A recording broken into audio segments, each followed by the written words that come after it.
Bonjour à tous. Merci pour l'invitation. Je suis ravi de me retrouver parmi vous. On va parler des plus qu'humains. On va changer de monde par rapport à la présentation précédente. Je vais vous parler d'expérience. C'est le sujet de la conférence, mais d'une expérience un peu particulière, qui est l'expérience qu'on a de la nature. Et c'est avec ça qu'on va rentrer dans le design, dans les questions du vivant, et puis des services écosystémiques, et avec ça, il va y avoir tout un tas de choses qui vont venir. On va parler notamment des abeilles. Alors, je suis désolé, je n'ai pas pu venir avec. La sécurité m'a empêché de venir avec mon petit nid de guêpes, et de vin aussi. J'espère que vous aimez le vin. Alors, pour rentrer sur cette question d'expérience du vivant, il faut que je vous explique d'abord ce qu'un super chercheur et écologue qui s'appelle Daniel Pauly a découvert dans les années 90. Ça s'appelle l'extinction d'expériences de nature. En fait, de génération en génération, on ne prend jamais pour point de référence ce qui était normal pour les générations précédentes. Je m'explique. Vous voyez les scores de pêche là ? Eh bien, en fait, dans les années 50, vous demandiez aux pêcheurs, c'est quoi pour vous une bonne pêche? Ils vont vous dire, oh ben, c'est des poissons gros comme ça, il y en a tant. Puis dans les années 70, c'est quoi pour vous une bonne pêche? Oh ben, c'est des poissons comme ça, il y en a tant. Dans les années 80, c'est quoi pour vous une bonne pêche? Oh ben, c'est comme ça, il y en a tant. On arrive en 2000, vous voyez le résultat. Et donc, pour chaque génération de pêcheurs, ce qui est un gros poisson, ce qui est normal, c'est ce que lui connaît comme état du monde. Il ne prend jamais pour point de référence ce qu'ont connu les générations précédentes. Alors les poissons, c'est peut-être un peu loin de votre quotidien. Qui a connu l'époque où, quand on traversait la France, voire on roulait plusieurs dizaines de kilomètres, on avait des insectes sur le pare-brise? Levez la main. Ouais, il y en a pas mal. Eh bien, c'est pareil. Aujourd'hui, vous pouvez rouler plusieurs dizaines, centaines de kilomètres, traverser la France, sans jamais avoir à vous arrêter pour nettoyer le pare-brise. Et donc, les générations d'aujourd'hui qui ont cette expérience de la nature, justement, ne prennent pas pour point de référence ce que vous avez connu, sur ce que tous ceux qui ont levé la main ici ont connu. Et donc, on sait aujourd'hui que depuis les années 90, on a perdu en Europe 80% des insectes. On va y revenir. Et parmi ces insectes, il y a les guêpes. Quand je vous parle d'expérience de nature, les générations d'aujourd'hui qui ne connaissent pas ces insectes, en fait, un autre chercheur écologue qui s'appelle Robert Pilz, qui est spécialiste des papillons, il nous dit, en fait, ce n'est pas juste que les insectes disparaissent, ou que les espèces disparaissent, on va le voir. C'est qu'avec l'extinction des espèces arrive l'extinction de notre expérience. Vous entendez le grillon, vous avez l'expérience du chant du grillon. Avec la disparition des grillons, disparaît l'expérience que vous avez du chant du grillon. Et donc, avec cette disparition de l'expérience des autres êtres vivants, arrive une apathie, c'est-à-dire que vous n'êtes plus sensible.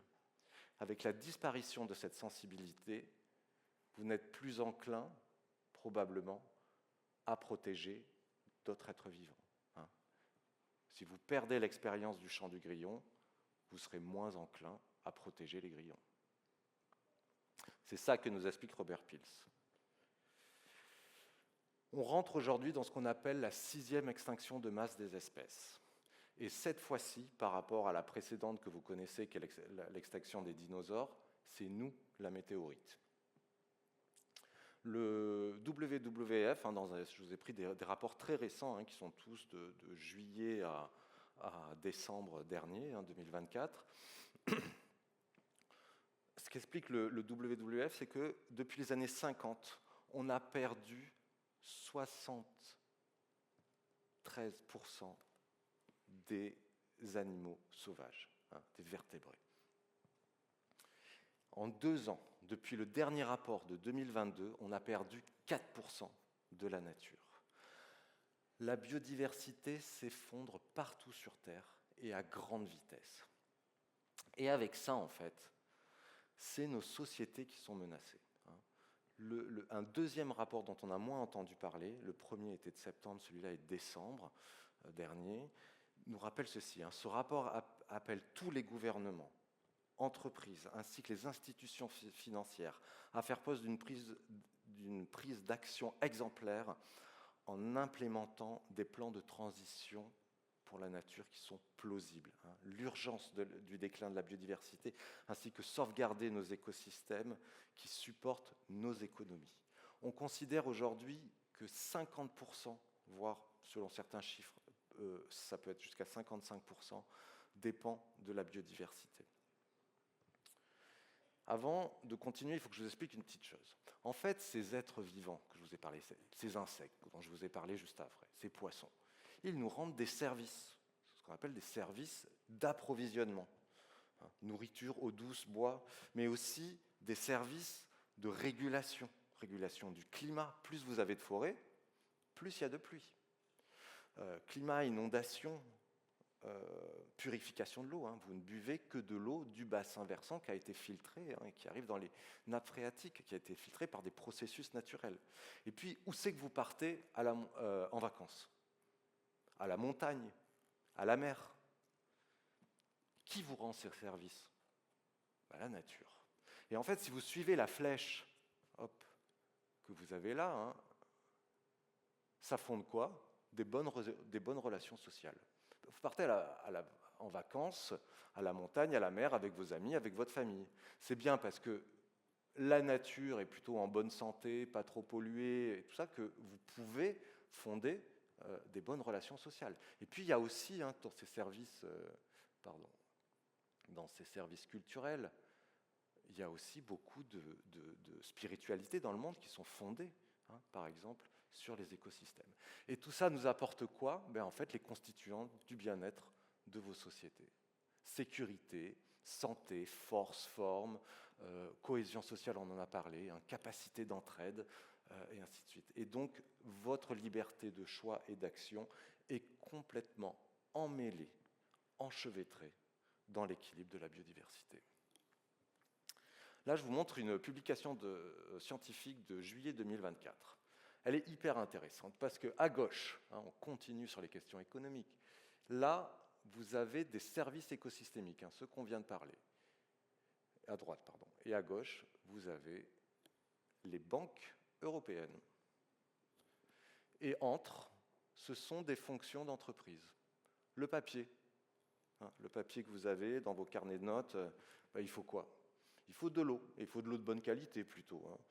Donc, on va prendre cette eau dans des nappes phréatiques qui viennent d'où? Du bassin versant, et on retrouve les services écosystémiques, en fait.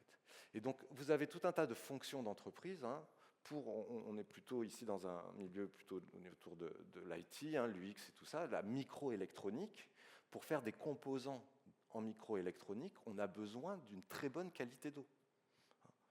En France, les entreprises de microélectronique sont basées pas mal aussi en bas des Alpes. Pourquoi? Pour la qualité de l'eau. Et donc c'est ça que vous avez ici. Vous avez tout un tas de services écosystémiques et les entreprises, des fonctions d'entreprise. Vous avez l'automobile et bien sûr les financements des banques qui viennent approvisionner ces fonctions d'entreprise. Donc vous voyez comment ici aussi, on est complètement... Il n'y a pas que vos modes de vie, il n'y a pas que votre bien-être, c'est aussi l'économie dont on a parlé plus tôt. Et donc là, on n'est pas du côté du WWF ou d'une ONG, là c'est la Banque européenne qui nous dit ceci, 72% des entreprises européennes dépendent de la biodiversité. Ça représente 3 millions d'entreprises, dépendant de manière critique des services écosystémiques, ce que je vous ai montré juste avant, et seront confrontées à d'importants problèmes économiques en raison de ce que je vous ai raconté juste avant, la dégradation des écosystèmes. L'IPBES, c'est l'équivalent du GIEC pour la biodiversité. Et donc, dans un dernier rapport, qui est lui aussi, c'est le deuxième volet d'un rapport qui s'appelle Nexus, qui est apparu en décembre, il nous dit ceci, il appelle en fait à un changement transformateur, une réorganisation fondamentale et systémique des facteurs économiques, sociaux, technologiques, y compris les paradigmes et objectifs et valeurs de nos sociétés. Les paradigmes, les valeurs, c'est tout qu'il nous faut changer. Et très honnêtement, ça ne diffère pas beaucoup des conclusions et des appels de ce qu'a dit le GIEC. Pour résumer maintenant un peu tout ça, la dégradation de la Terre, des terres, l'érosion de la biodiversité, le changement climatique sont les trois aspects d'un même problème majeur, l'impact dangereusement croissant de nos modes de vie sur la santé de la nature et des écosystèmes. Et qui travaille sur les modes de vie? Les designers.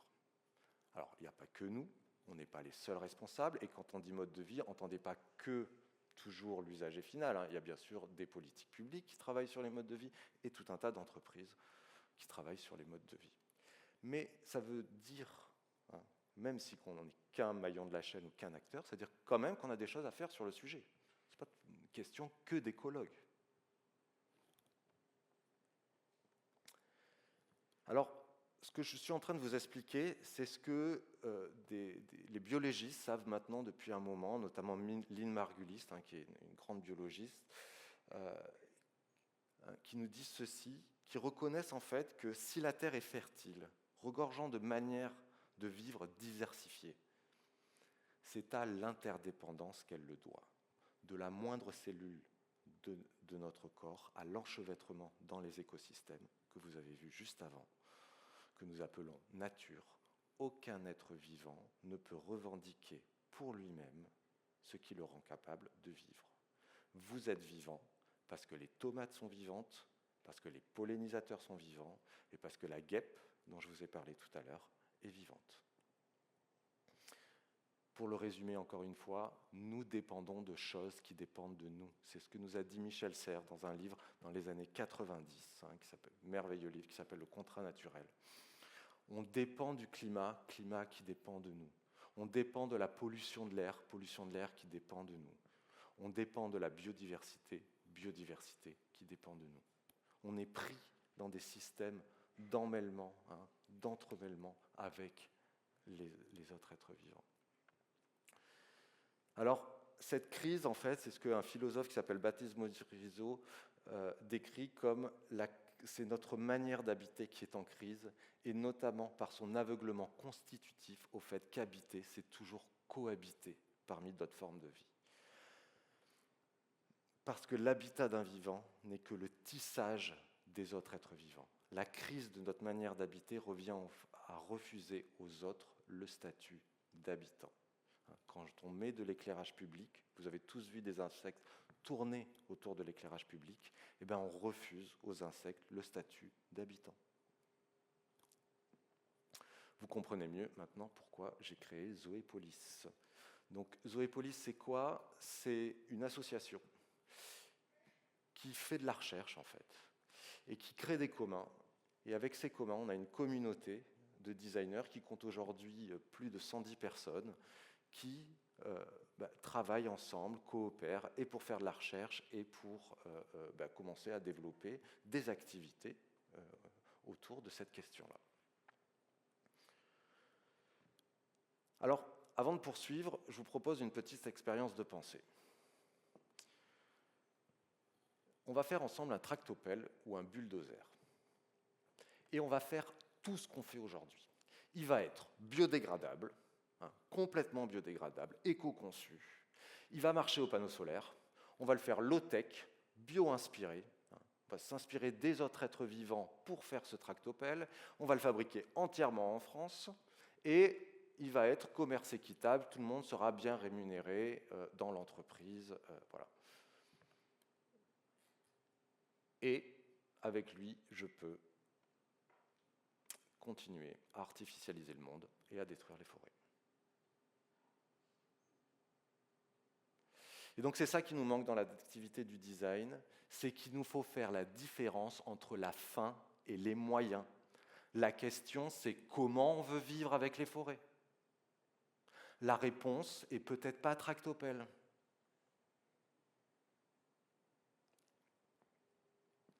Et donc voilà, il nous faut imaginer un design, hop, par là.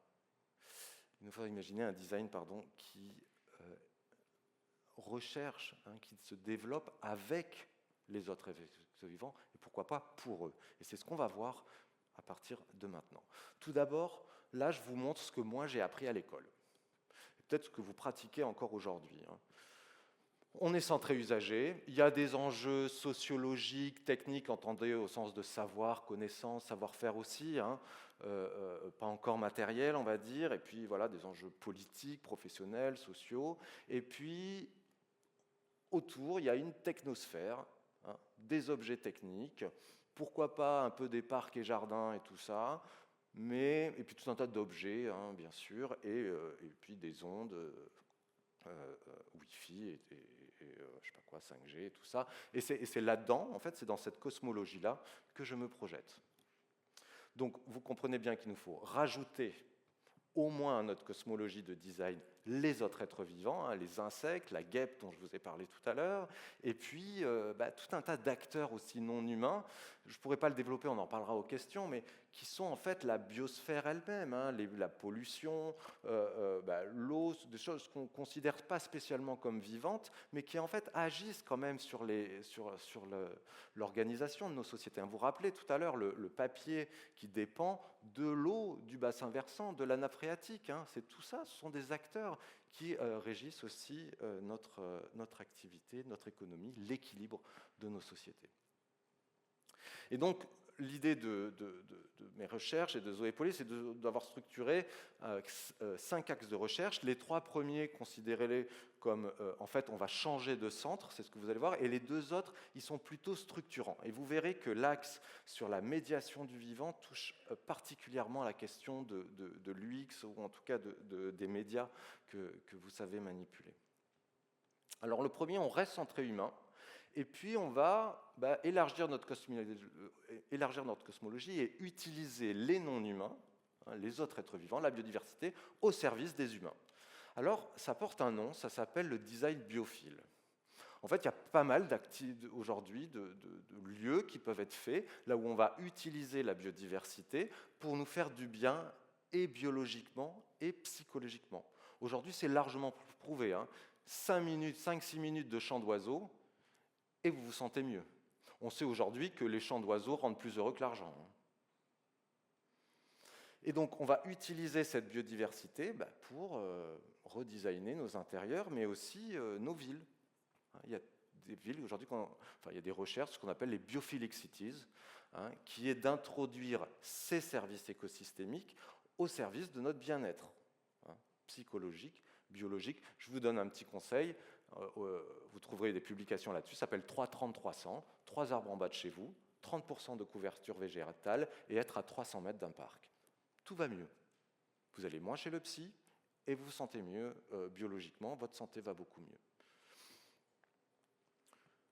Et puis, une autre manière, c'est d'utiliser ces services écosystémiques pour la résilience des sociétés. Par exemple, pour le réchauffement climatique, on sait très bien qu'il faut végétaliser les villes, ça refroidit les villes.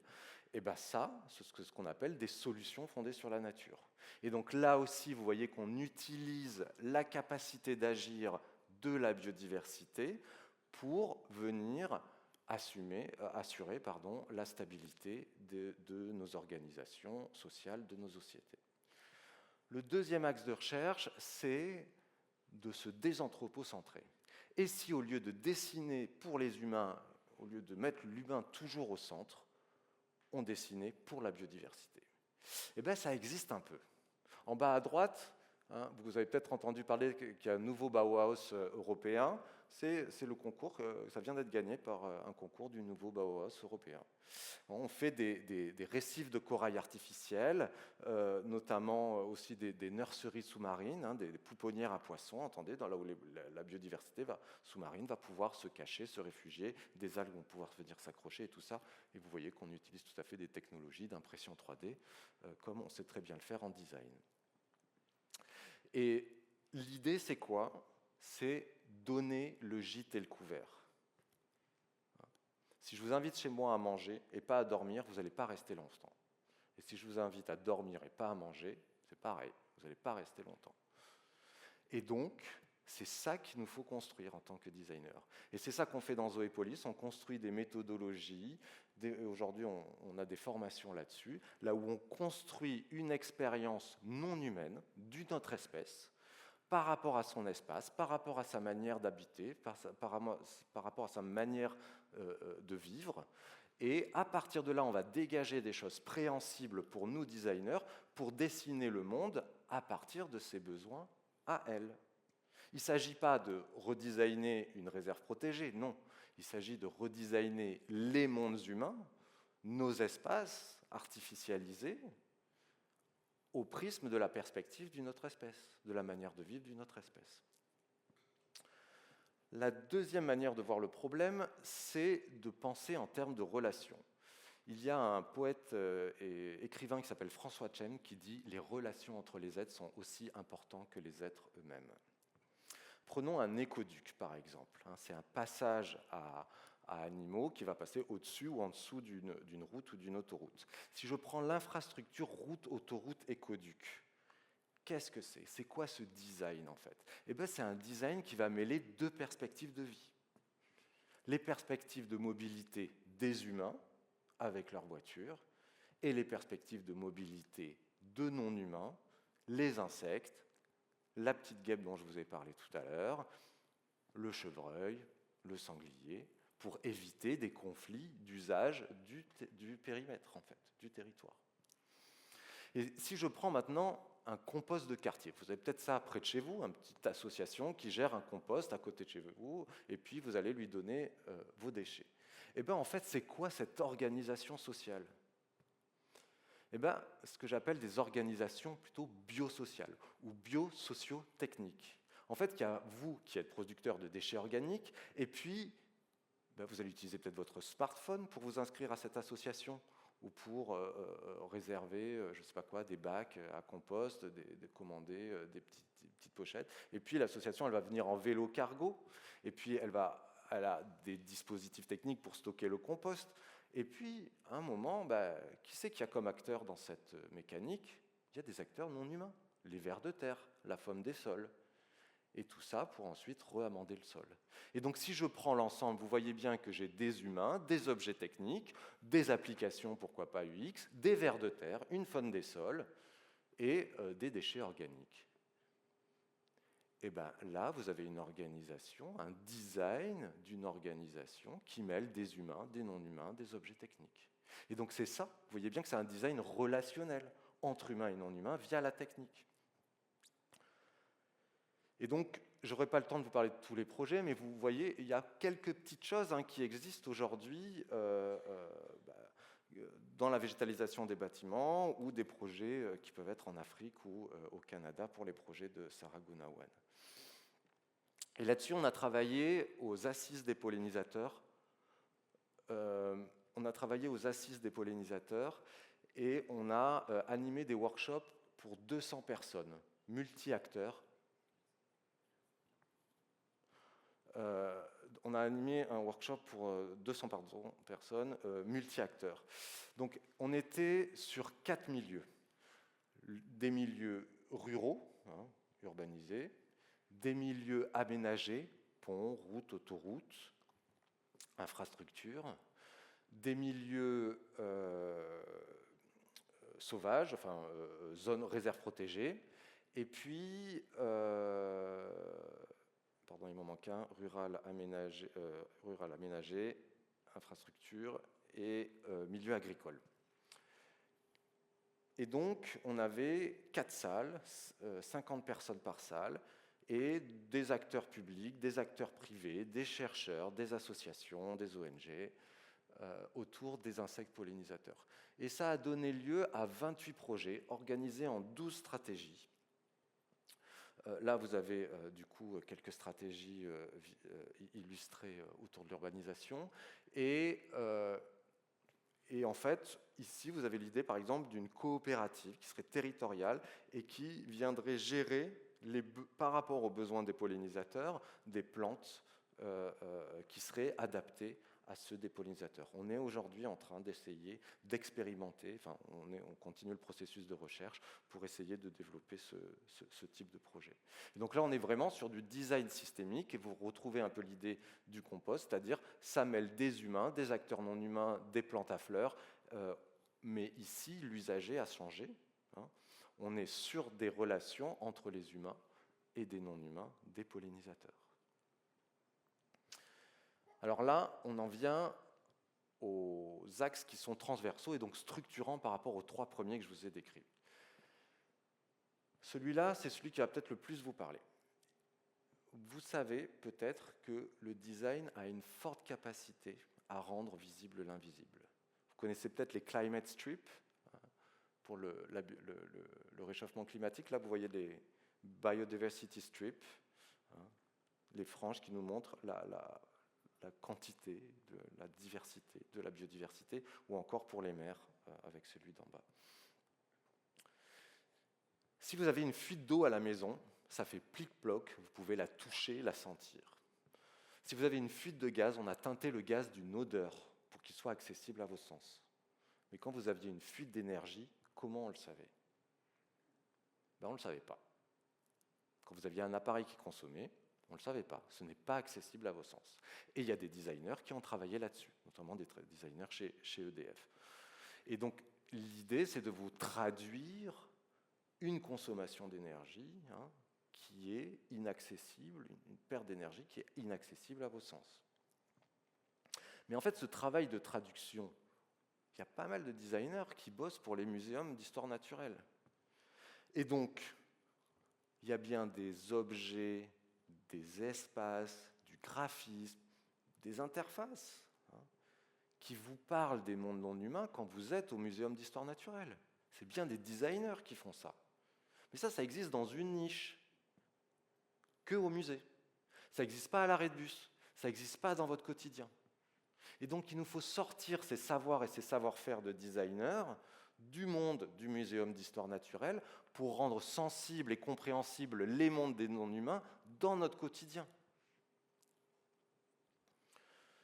Alors là, il y a quelques objets qui traduisent, qui tendent à traduire. Vous avez des objets pour traduire l'humidité du sol, un objet là où vous programmez quelle plante vous mettez dans le pot et qui va vous traduire si la plante se sent bien ou pas. Enfin, vous programmez, vous donnez le nom, ou le projet de Laura Coulo-Rosado,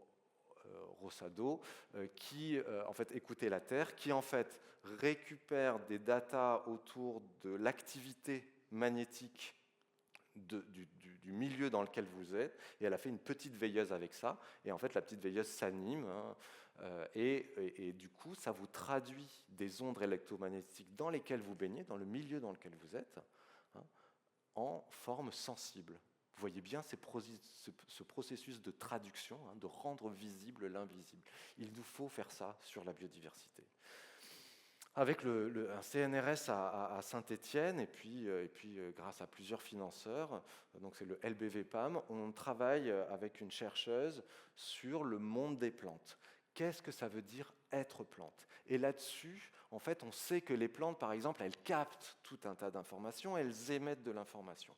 Et en fait, on a fait un colloque de recherche avec première journée des intervenants et puis 2 journées de workshop pour essayer de décrire et de mieux comprendre ça veut dire quoi, c'est quoi ces informations que émet la plante et c'est quoi les informations qu'elle comprend par rapport au monde, en essayant, toujours pareil, de construire une perspective non humaine d'une altérité qui est d'une complexité folle en fait. Elles sont 1000 fois plus sensibles que nous, elles comprennent tout un tas de choses et tout ça sans cerveau. Et enfin, donc voilà, ça vous donne un peu les travaux. D'ici quelques mois, retournez sur notre site et vous pourrez télécharger gratuitement les résultats du workshop. Dernier axe de recherche, c'est celui des imaginaires. Et là encore, il y a une grosse mission pour nous, les designers. Petite question. Combien de logos connaissez-vous et combien de feuilles d'arbre connaissez-vous? J'entends un petit rire.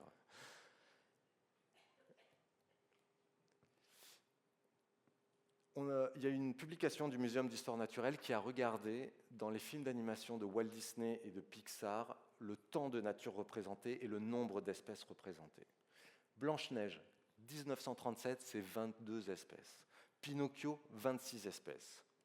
Mulan, 6-7. Les Indestructibles, 1. Ratatouille, 1. Pratiquement que des scènes d'intérieur.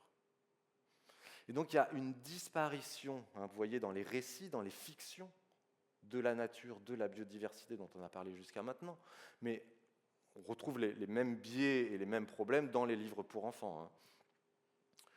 Et donc ça implique deux choses. Non seulement ça disparaît effectivement chez ceux qui regardent ces livres pour enfants ou ces dessins animés, et donc dans l'imaginaire du grand public, et donc là-dessus, nous qui sommes créatifs, en fait, on pourrait travailler sur de nouveaux imaginaires, repeupler les imaginaires du grand public, mais en fait, si ce n'est pas présent dans les films d'animation de Walt Disney et de Pixar, qui dessine, qui raconte dans ces films d'animation? Eh bien, c'est nous, les designers, graphistes, illustrateurs. Et donc, c'est bien parce qu'on souffre d'extinction d'expériences de nature que vous connaissez moins de feuilles d'arbres que de logos, qu'au moment là où vous faites appel à votre imagination pour dessiner les mondes de demain ou dessiner des récits, du coup, si ce n'est pas présent dans la tête, ça ne sera pas présent dans ce que vous dessinez et dans ce que vous racontez. Et donc, il y a une deuxième urgence qui est de repeupler les imaginaires dans notre pratique, chez les designers. Et donc, vous comprenez mieux pourquoi j'ai créé Zoépolis, pour recréer une culture chez nous, les créatifs, du vivant, de nos interdépendances au vivant. Et donc, il y a une urgence là-dessus, parce que c'est nous qui racontons les récits, c'est nous qui dessinons, c'est nous qui produisons aussi ces imaginaires du monde de demain. Et là-dessus, on est pas mal outillés. Il y a des formes de design qu'on appelle le design fiction, le design spéculatif, le design critique, qui sont tout un tas de formes de design qui viennent en fait réinterroger le monde d'aujourd'hui ou réinterroger les manières de voir le monde de demain. Et donc on peut travailler là-dessus, sur ces questions d'imaginaire. Et là-dessus, on a travaillé par exemple avec 20 élus de la ville de Chambéry. On a fait ici aussi un atelier sur les imaginaires de la ville Horizon 2050 et ces imaginaires façon Zoépolis dans leur prisme, avec un prisme de lecture en intégrant la biodiversité, en intégrant le vivant dans la ville. Et ça, donc ça a donné lieu à une fresque qui fait vraiment, alors format publicitaire 3x4, donc vous voyez le niveau de détail, une fresque sur les images. Vous voyez qu'on n'a pas représenté la ville comme elle est. On a travaillé par contre sur tout un tas de scènes, de modes de vie en lien avec la biodiversité, en travaillant aussi avec les espèces locales, quelles sont les espèces qui habitent déjà la ville de Chambéry, et en proposant voilà, tout un tas de scénettes qui vont de l'hypercentre aux marges de la ville et jusqu'à, bien sûr, les montagnes environnantes. Et aujourd'hui, cette fresque, elle sert d'outil à la ville de Chambéry. Alors j'ai une petite question. On va revenir à nos histoires de vin. Qui aime le vin ? Je vois pas mal de vin levé. Très bien. Est-ce que vous savez comment on fait le vin ? Pour passer de la grappe de raisin au vin, en fait, on va presser le vin et il va y avoir des acteurs pour fermenter le vin, qui sont des levures.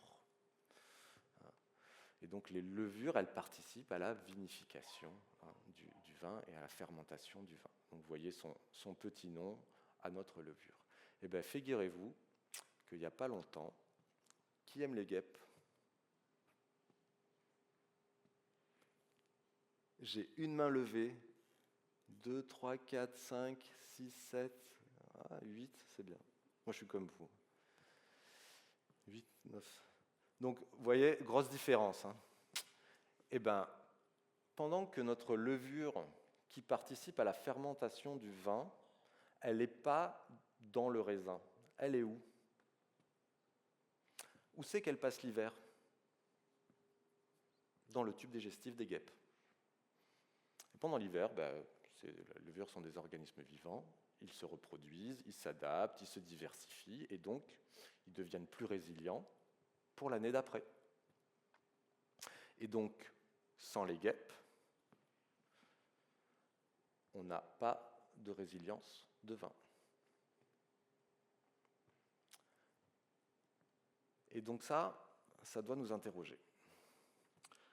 Ça doit nous interroger parce que la guêpe, c'est un peu ce qu'on appelle des indésirables. Et si on veut inventer, comme le propose la thématique de cette session, réinventer le futur, il faut que dans le futur, j'inclue la guêpe. Et en fait, inclure la guêpe, ça voudrait dire quoi? Vous avez peut-être entendu parler qu'aujourd'hui, on parle de droits de la nature. Si on donne des droits à la guêpe. On a parlé d'artificialisation avec le tractopelle. Si je ne peux plus artificialiser parce que je dois garder les guêpes. Votre santé, relatif au vin, votre bonne santé, votre équilibre, votre cohésion sociale aussi, relative au vin, dépend aussi des guêpes. Et prendre en compte le monde de la guêpe, ses cycles, ses temporalités, ses moments d'hibernation, d'hivernation, et ainsi de suite. En fait, tout ça, prendre en compte le monde de la guêpe dans nos mondes humains, dans nos cycles humains, dans nos organisations humaines, ça vient questionner notre confort. On vient de voir qu'il n'y avait pas beaucoup de mains levées sur l'amour des guêpes. Et donc c'est ce que j'appelle les coalitions inconfortables. Pour faire un monde habitable, on a besoin de la biodiversité, c'est ce que vous avez vu dans la première partie de cette conférence. On ne peut pas faire un monde habitable sans la biodiversité. Mais, et notre économie, vous rappelez, 50% du PIB mondial, 73% des entreprises européennes. Et puis je vous rappelle que s'il n'y a plus de biodiversité, on a 73% des entreprises européennes, mais votre estomac est vide. Donc les 15% restants d'entreprises qui ne dépendent pas de la biodiversité, je ne sais pas trop comment on va travailler avec l'estomac vide. Et donc, prendre en compte, on a repoussé les autres êtres vivants de nos modes de vie. Personne n'aime les guêpes ici, pas grand monde. Mais les considérer, ça vient remettre en cause notre confort. C'est ce que j'appelle les coalitions inconfortables. Et cette question de l'inconfort, elle est hyper importante pour nous designers. Parce que nous, designers, on a toujours dessiné pour des humains et pour le confort des humains. L'ergonomie cognitive, l'affordance et tout ça. L'expérience usagée. On est là pour le confort de nos usagers humains. Et je suis en train de vous dire que peut-être à l'avenir, pour la discipline des designers, il faudra penser un peu l'inconfort des humains. Quel inconfort on veut. Alors revenons maintenant à notre glissement du point de référence. Si je considère qu'un monde avec moins d'insectes sur le pare-brise n'est pas un monde normal, et que je prends pour point de référence qu'ont connu vos parents, vos grands-parents, vos arrière-grands-parents, et que je me dis aujourd'hui, ce n'est pas normal de ne plus d'avoir moins de guêpes, d'avoir moins de grillons, d'avoir des poissons plus petits, d'avoir moins de baleines dans l'océan. Alors, ça pose une mission pour nous designers, de comment on raconte un monde réépaissi des autres êtres vivants. Et donc c'est ça auquel je voudrais que vous réfléchissiez, c'est de dire comment on peut construire pour demain un nouveau type d'expérience dans tous vos métiers, là où on intégrerait les non-humains et là où on raconterait un monde réépaissi des relations avec les autres êtres vivants, réépaissi de la présence des autres êtres vivants dans nos modes de vie. Quelle expérience du monde ça donne? Et comment elle est différente de ce monde qui aujourd'hui n'est pas normal?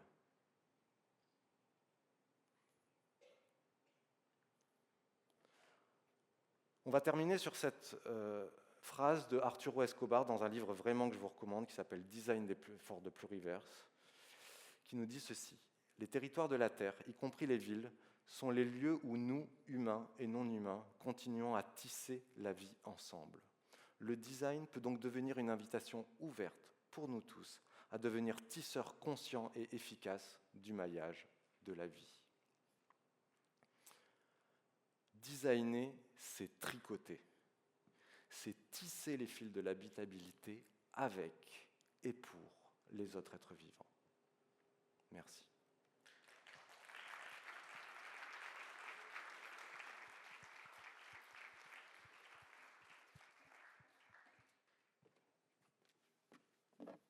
On aura le temps pour une question. Donc, s'il y a quelqu'un qui a une question. Après, on peut en discuter. Et sinon, après, au vous café. pouvez de toute façon discuter Voilà. au café en direct avec Nicolas, au besoin.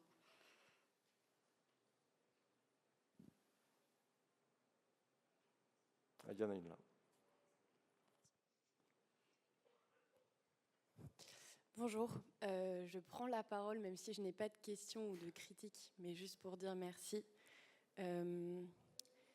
Je trouve ça très riche parce que, je sais pas, je suis sortie assez bouleversée, j'avoue, de la conférence juste avant.